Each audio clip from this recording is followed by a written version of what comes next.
하겠습니다. 예. 오늘 저와 함께 학계 구약성경 학계 1장 12절부터 2장 9절에 있는 말씀을 가지고 교제하기를 원합니다. 학계 1장 12절 말씀부터 펴주시기 바랍니다.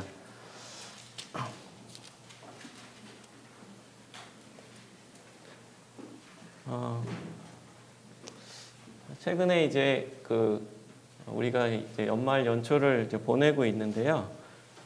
성도님들께서는 이제 마음에 이렇게 감동을 받으신 기억이 있으신지 모르겠습니다. 예.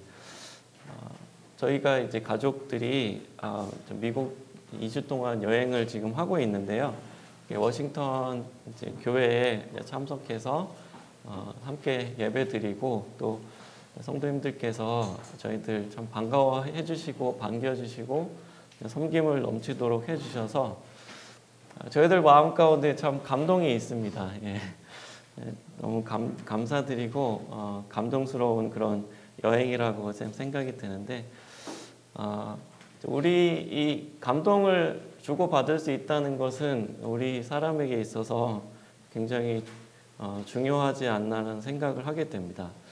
감동이라고 하는 말을 우리가 자주 사용을 하게 되는데 이 감동이라는 말은 이 사람의 마음을 이제 움직이는 것, 내 감정을 바꾸는 것을 뜻하기도 하고요. 그리고 무언가 내 마음에 이제 와서 닿는다, 이제 이런 표현으로 바꿔서 사용할 수도 있겠습니다. 그래서 사람의 삶의 변화는 마음으로부터 시작되지 않습니까? 그래서 우리들의 마음이 이제 감동받고 무언가 마음에 와 닿았을 때 그것이 우리의 삶을 변화시키는 원동력이 되는 것을 경험하게 됩니다. 우리 그리스도인들에게는 무엇이 우리의 마음을 감동시키고 변화를 시킬까요? 바로 하나님의 말씀이 우리의 마음을 감동시키고 삶을 변화시키는 그런 힘이 있음을 보게 됩니다. 그래서 오늘 본문 말씀 학개서 1장 12절로 2장 9절의 말씀을 통해서 마음을 감동시키고 삶을 변화시키는 하나님의 말씀이라는 제목으로 말씀을 좀 교제하기를 원합니다. 학개서 1장 12절부터 몇 절을 좀 읽어드리겠습니다.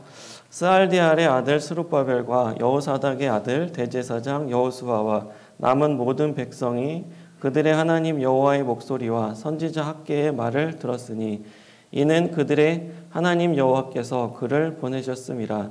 백성이 다 여호와를 경외하며 그때에 여호와의 사자 학개가 여호와의 위임을 받아 백성에게 말하여 이르되 여호와가 말하노니 내가 너희와 함께 하노라 하니라.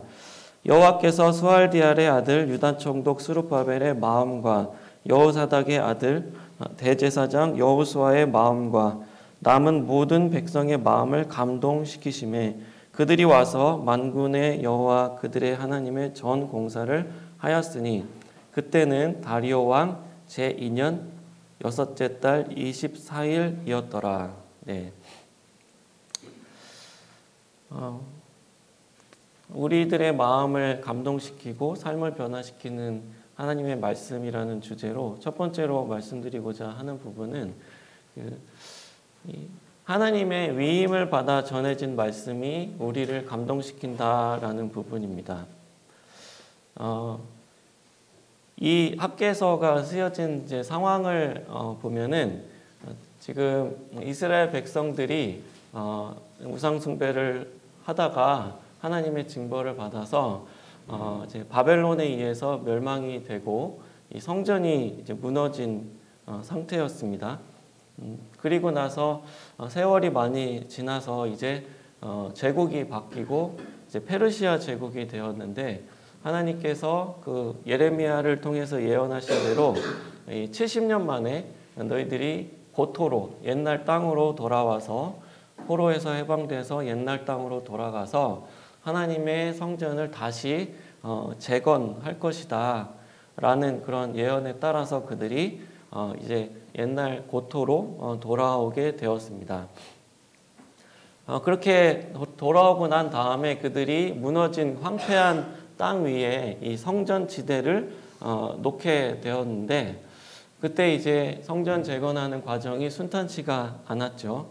그래서 반대를 만나서 16년 동안 이 성전 재건이 중단된 그 배경에서 이 학개서가 쓰여지게 되었습니다.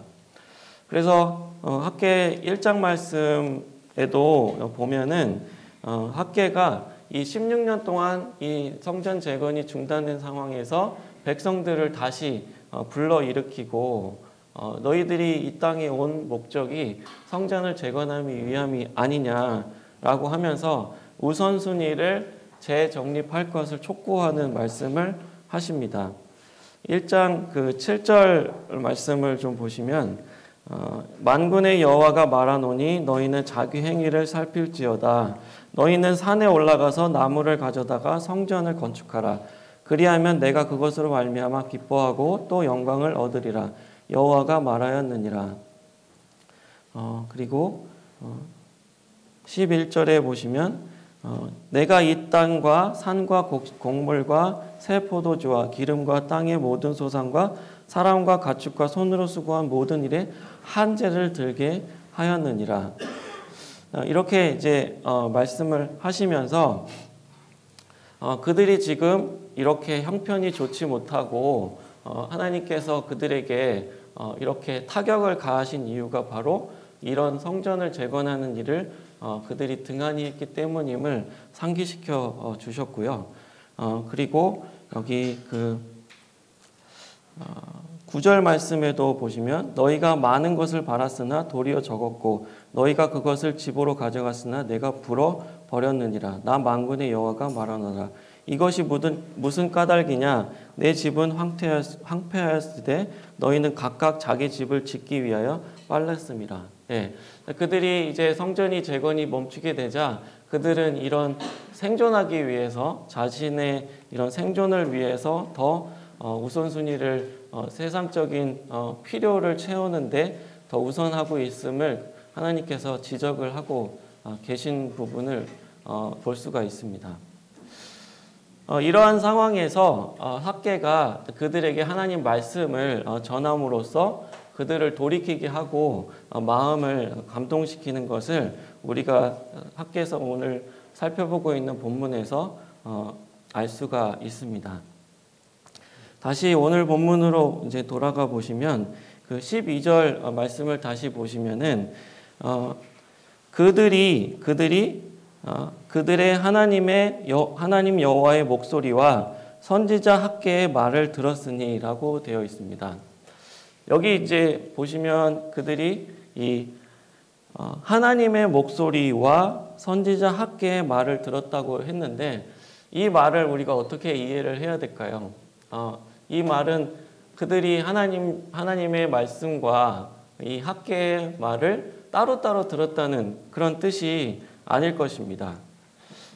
그들은 이 하나님의 말씀 곧 이 학개의 말을 들었다라고 이해를 하는 것이 옳겠습니다.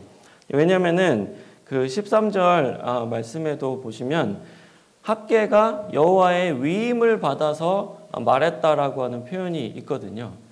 그러니까 이 학개는 하나님의 말씀을 대언하는, 전하는 이 전령자의 역할을 하고 있다는 것입니다.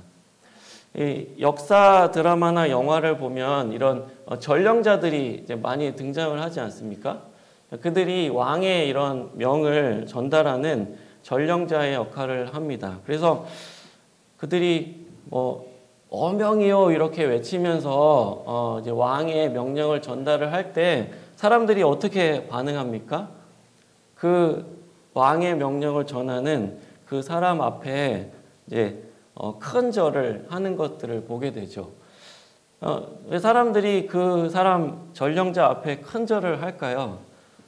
그것은 그 사람을 존중한다는 의미라기보다는 그 사람이 전하고 있는 그런 왕의 그런 명령의 위엄 앞에 그들이 엎드려서 경애를 표하는 것입니다.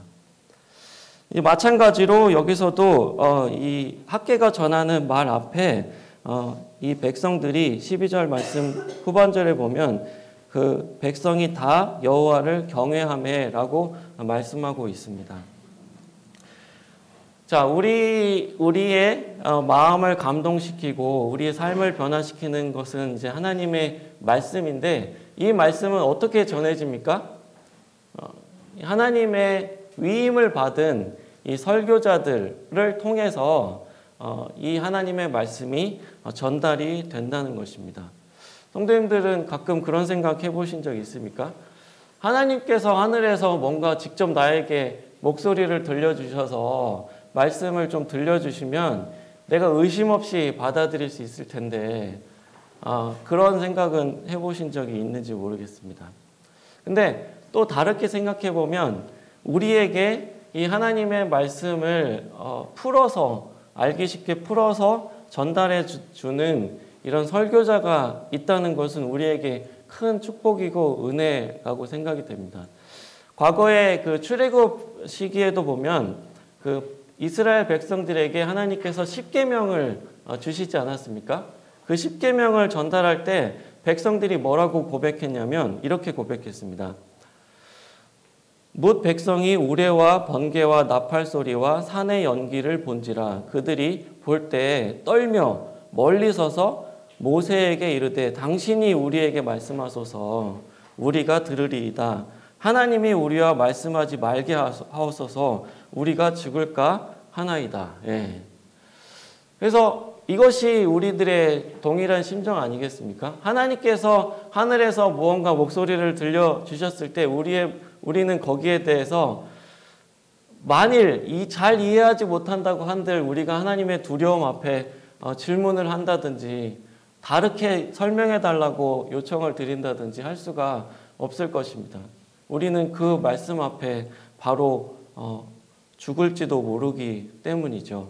그 말씀의 위험 앞에 엎드려질 수밖에 없는 것이 우리들입니다. 근데 하나님의 위임을 받은 이런 말씀을 선포하는 선포자들이, 설교자들이 풀어서 설명해주고 그들의 삶 가운데 적용을 시켜주고 할 때 우리는 이 말씀이 우리의 삶 가운데 더 실질적으로 역사할 수 있다는 것입니다.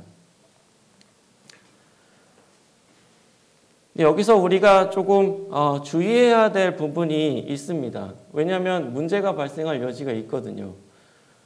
무엇이냐면 이 말씀을 전하는 사람들이 그러면 진짜로 이 하나님의 위임을 받아서 전달하는 말씀을 전해야 되는데, 이 말씀을 전하는 사람이 이 확신이 없이 하나님의 말씀을 전하는 것이 아니라 자기의 어떤 주장을 이야기하면서 하나님의 말씀을 전하는 것으로 그렇게 오해를 하거나 아니면 부족함이 있을 수가 있습니다. 그렇지 않습니까? 이거는 일부러 그럴 수도 있고요. 아니면 부족함으로 실수로 그럴 수도 있습니다. 우리 듣는 사람 입장에서도 마찬가지죠. 우리 듣는 사람의 입장에서도 내가 듣고 있는 이 말씀이 진짜 하나님의 말씀인지에 대해서 내가 확신이 들지 않을 수가 있습니다. 이런 양측에서의 어떤 그런 문제가 발생할 여지가 있는 것을 우리가 솔직하게 인정할 수밖에 없는데요. 이것은 우리 기독교 역사상 늘 있었던 일입니다. 그래서 이 강단에서 혹은 이 교회 학교에서 하나님 말씀이 이 워싱턴 교회에서도 전해질 텐데 우리는 양쪽에서 다 노력할 필요가 있다라고 생각이 됩니다.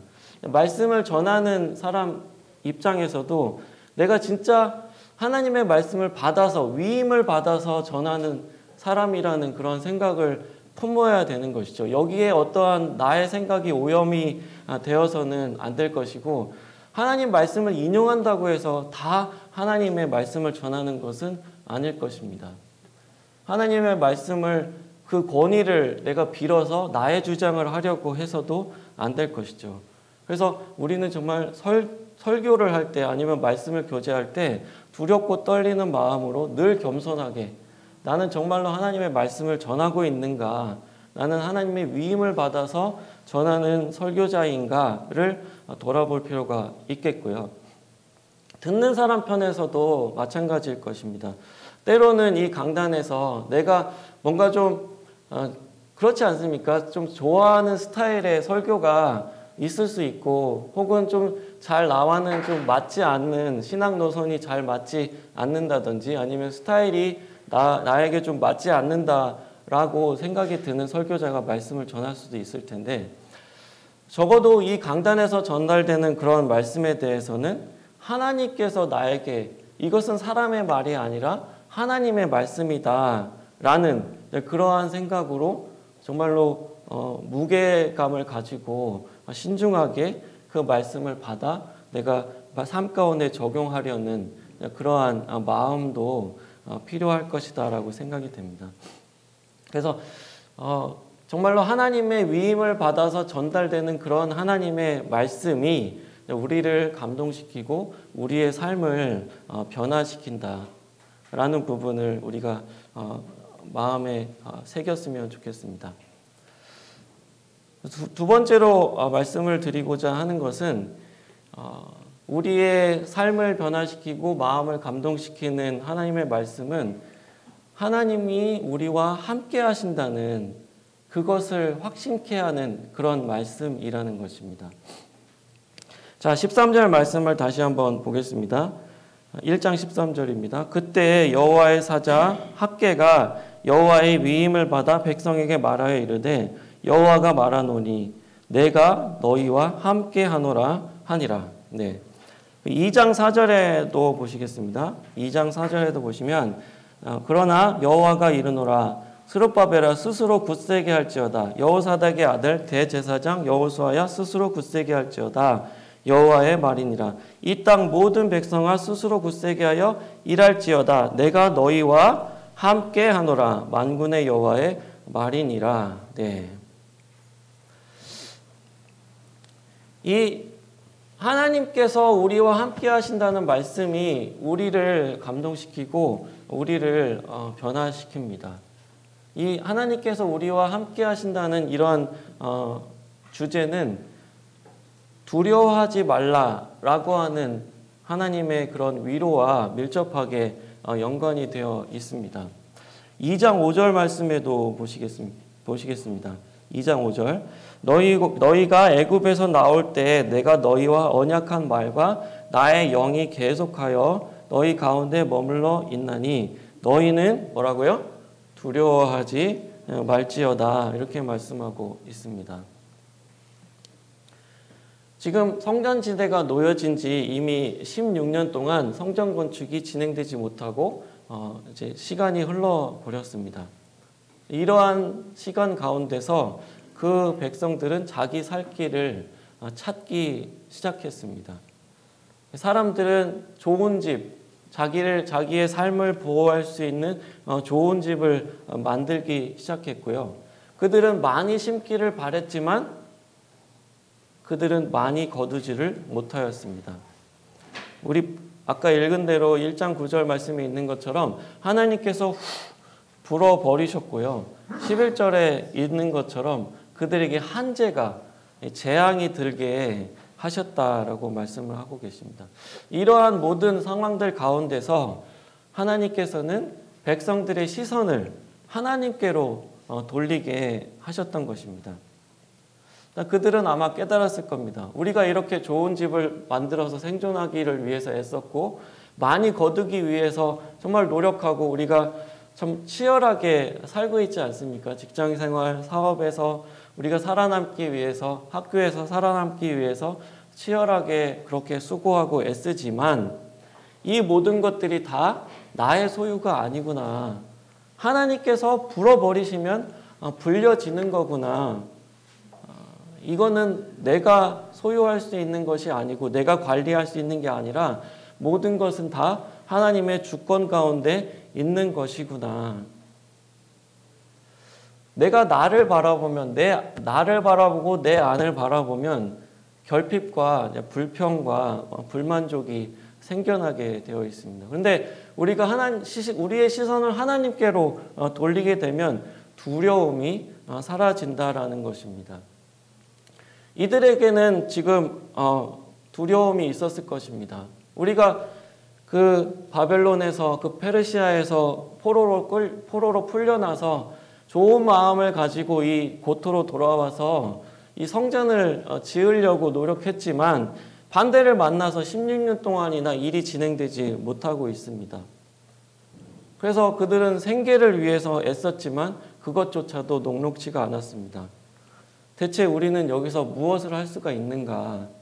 참 좌절스러운 상황이었을 것입니다. 바로 그때 학개는 하나님의 말씀을 전했는데 그 주제는 바로 하나님이 우리와 함께 하신다는 것이었습니다. 출애굽의 당시 상황을 다시 상기하고 있습니다. 출애굽 때 하나님께서 그들에게 어떤 언약을 주셨냐면 출애굽기 19장 5절 6절에 보시면 세계가 다 내게 속하였나니 너희가 내 말을 잘 듣고 내 언약을 지키면 너희는 모든 민족 중에서 내 소유가 되겠고 너희가 내게 대하여 제사장 나라가 되며 거룩한 백성이 되리라. 그들과 맺으신 하나님의 언약이 바로 이것이었습니다. 하나님께서는 모든 민족 중에서 가장 작고 연약한 이스라엘 유대인들을 택하셔서 그들을 통해서 예배를 받으시겠다고 하셨고 그들을 통해서 내가 만군의 여호와다라고 하는 것을 선포할 것이다 라고 말씀을 하셨던 것입니다. 그리고 나서 그들에게 명령하신 것이 무엇이냐? 바로 성막을 지으라는 것이었습니다. 출애굽기 25장 8절과 9절 말씀을 읽어드리면 내가 그들 중에 거할 성소를 그들이 나를 위하여 짓되 무릇 내가 내게 보이는 모양대로 장막을 짓고 기구들도 그 모양을 따라 지을지니라 라고 하면서 그들에게 성막을 짓도록 하셨습니다. 이 성막은 어떤 장소였습니까? 하나님께서 임재하시는 장소였습니다. 하나님께서 그들과 함께 하신다는 상징이었던 것입니다. 내가 너희들과 여기서 만나겠다라고 말씀하신 것이었습니다. 지금 학개가 이 말씀을 전하고 있는 상황과 출애굽 당시에 그 광야에서의 이스라엘 백성의 형편이 꼭 닮아 있지 않습니까? 자기의 형편에 대한 그런 염려, 생활에 대한 그런 걱정, 두려움, 이 아무것도 없는 광야에서 오직 하나님께서 주시는 만나만 쳐다볼 수밖에 없는 그런 광야나 지금 수십 년 동안 황폐되어 있는 이 고토에 돌아와서 이 방치된 이 황폐한 땅 위에 성전을 지으려고 하지만 그 상황 자체가 너무나 힘든 이 이스라엘 백성들의 상황. 출애굽 당시에서도 하나님께서 그들과 함께 하신다는 그러한 것을 낮에는 구름 기둥과 밤에는 불 기둥을 통해서 그들에게 말씀하셨습니다. 그들이 이렇게 하나님의 함께 하심을 경험함으로써 했어야 하는 일이 무엇이냐면 바로 성막을 짓는 일이었습니다. 이것은 너희들에게 옳은 일이다. 이것은 너희들이 최우선적으로 해야 되는 것이다. 라는 것을 말씀하고 계셨던 것이죠. 마찬가지로 지금 이 시대에 이 학개 시대에도 너희들이 지금 애쓰고 있는 이 성전 건축 이것은 옳은 일이다. 이것은 내가 함께하는 일이다. 내가 이것을 통해서 영광을 받을 것이다. 라고 하면서 그들에게 내가 너희와 함께한다라고 하는 그런 확신을 주고 계신 것입니다. 신약시대에 살고 있는 우리들에게도 똑같은 약속이 주어져 있습니다. 우리는 택하신 족속이요 왕같은 제사장들이요 거룩한 나라요 그의 소유가 된 백성이다.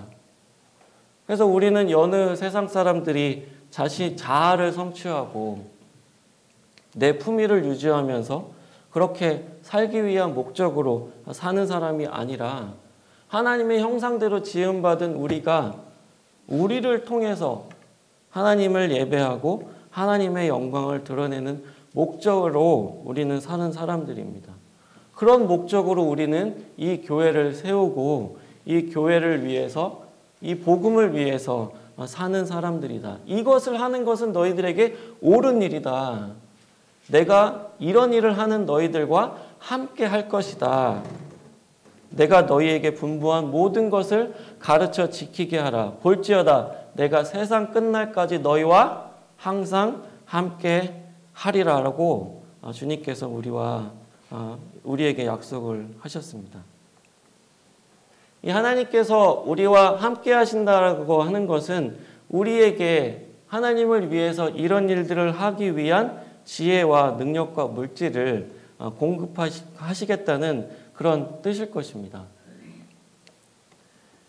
출애굽 당시에서도 마찬가지였습니다. 그들이 아무것도 없었지만 그들은 성막을 지을 수 있는 그런 물질을 주셨고 지혜를 주셨고 동역자들을 붙여 주셨습니다. 지금 페르시아에서 이 고토로 돌아온 그들에게도 하나님께서 내가 너희와 함께 할 것이고 내가 이 성전을 재건하기 위해서 필요한 것들을 공급하실 것이라고 그들에게 약속을 하셨습니다. 하나님께서 우리와 함께 하신다라고 하는 것, 이 확신은 우리를 이 하나님의 일에 동참하게 하는 그런 엄청난 원동력이 됨을 생각을 해보게 됩니다. 우리가 이 하나님의 일에 참여하기를 좀 주저하고 있고 무언가 좀 뒤에 물러나고 싶은 마음이 들 때 내 머리로는 이것이 옳은 일이고 이것을 해야 되겠다라는 생각은 들지만 내 몸이 움직여지지 않을 때 우리가 주목해야 되는 말씀은 무엇일까요? 하나님이 나와 함께 하신다라고 하는 이 사실입니다. 이 일을 하는 나와 하나님께서 함께 하시겠다. 필요한 것들을 공급해 주시겠다. 이런 일을 하는 나는 옳은 일을 하는 사람이다. 이것이 내 삶 가운데 가장 최우선적으로 해야 되는 일이다. 라는 확신이요. 하나님께서 나와 함께 하신다는 확신은 나에게 있어서 두려움을 물리치는 첫 번째 비결일 것입니다. 세 번째로 살펴보고자 하는 말씀은 이 눈에 보이는 결과보다는 하나님의 약속과 주권을 의지하게 하는 그 말씀이 나를 감동시킨다라는 것입니다. 눈에 보이는 결과보다 하나님의 약속과 주권을 의지하자. 자, 2장 3절 말씀을 보시도록 하겠습니다. 2장 3절 말씀입니다. 너희 가운데 남아있는 자 중에서 이 성전의 이전 영광을 본 자가 누구냐? 이제 이것이 너희에게 어떻게 보이느냐? 이것이 너희 눈에 보잘것없지 아니하느냐?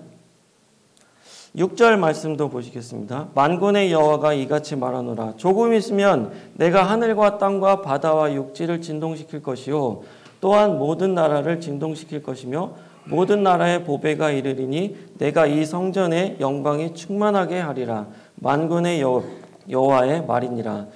은도 내 것이요 금도 내 것이니라. 만군의 여호와의 말이니라.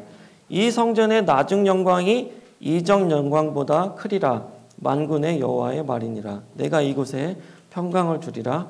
만군의 여호와의 말이니라.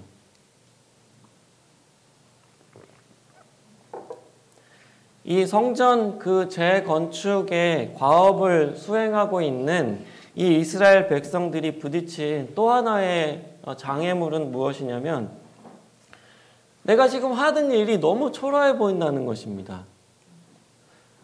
이 2장 3절에 학개가 질문하고 있지 않습니까?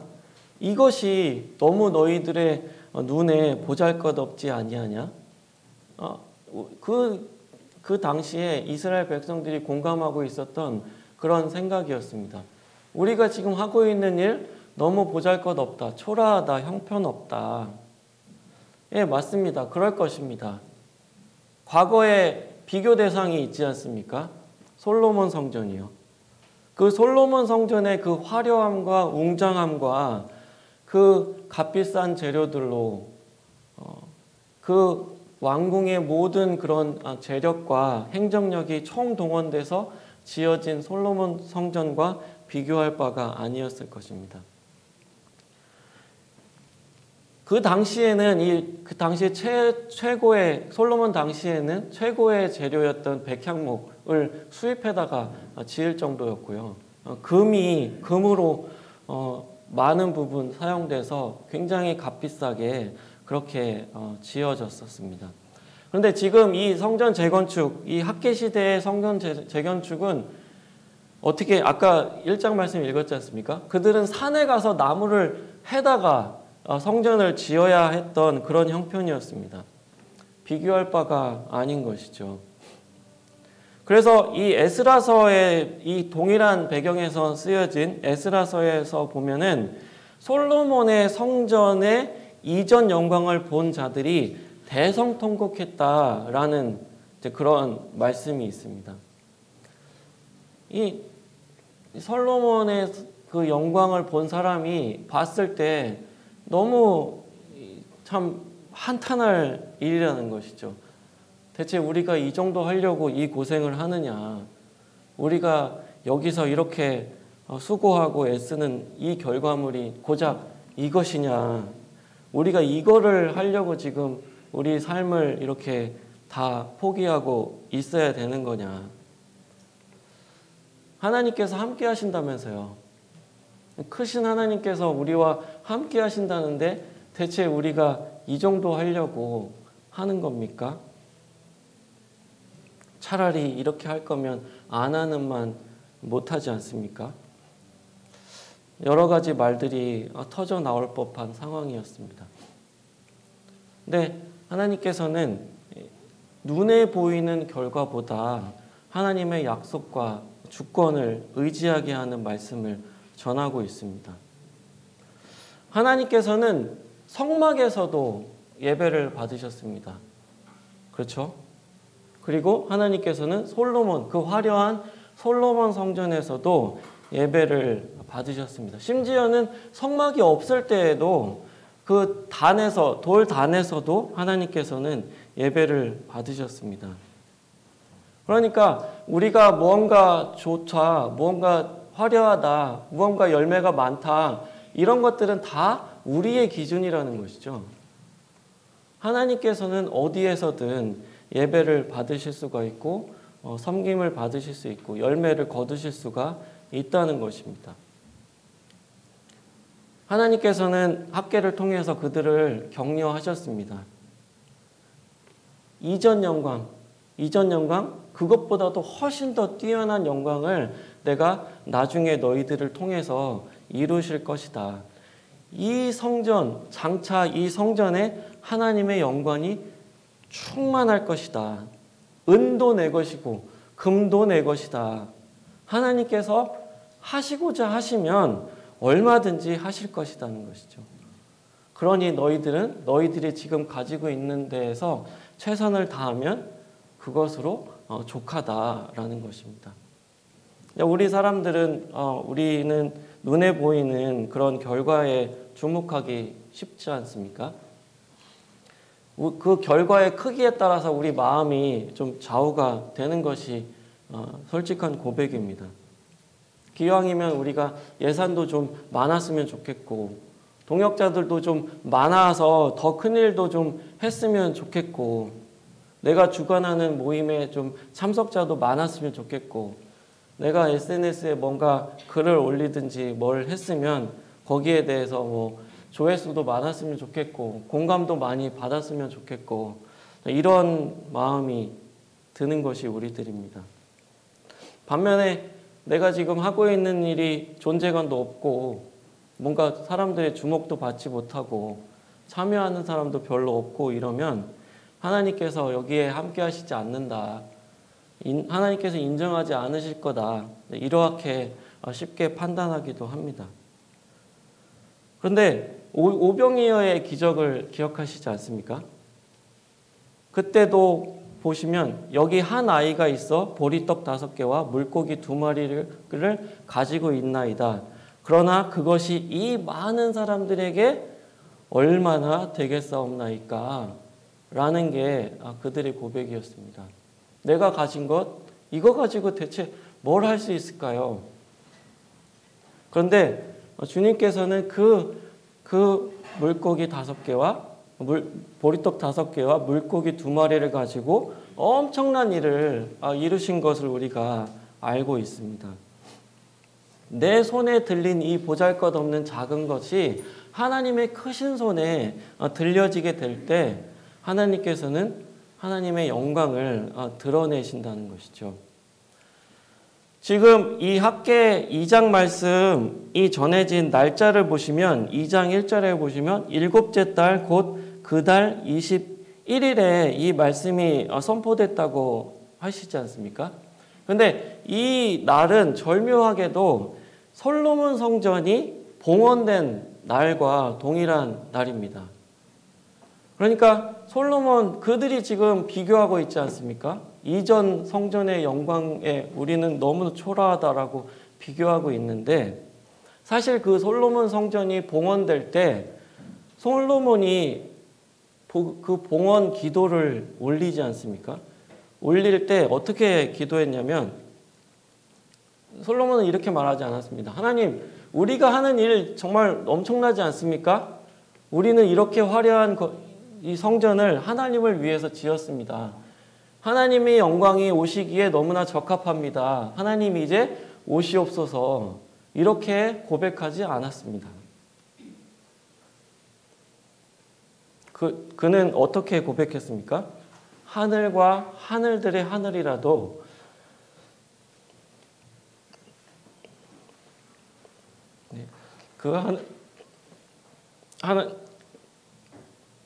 하나님의 그 크신 광대함을 담을 수가 없는데 우리가 손으로 지은 이 성전에 하나님께서 오시겠습니까? 성도님들이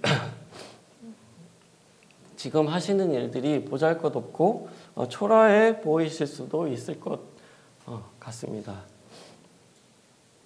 근데 우리가 아무리 큰 일을 이룬다 할지라도 그것은 우리의 기준에 불과하다는 것이죠. 우리가 지금 가지고 있는 형편과 상황에서 최선을 다하면 그것으로 하나님께서 영광을 받으실 것입니다. 그래서 하나님께서 이 너희들이 하고 있는 이 일의 결과에 주목하지 말고 하나님의 주권에 그리고 하나님께서 우리에게 주시는 그 약속에 주목할 것을 말씀하고 계신 것입니다.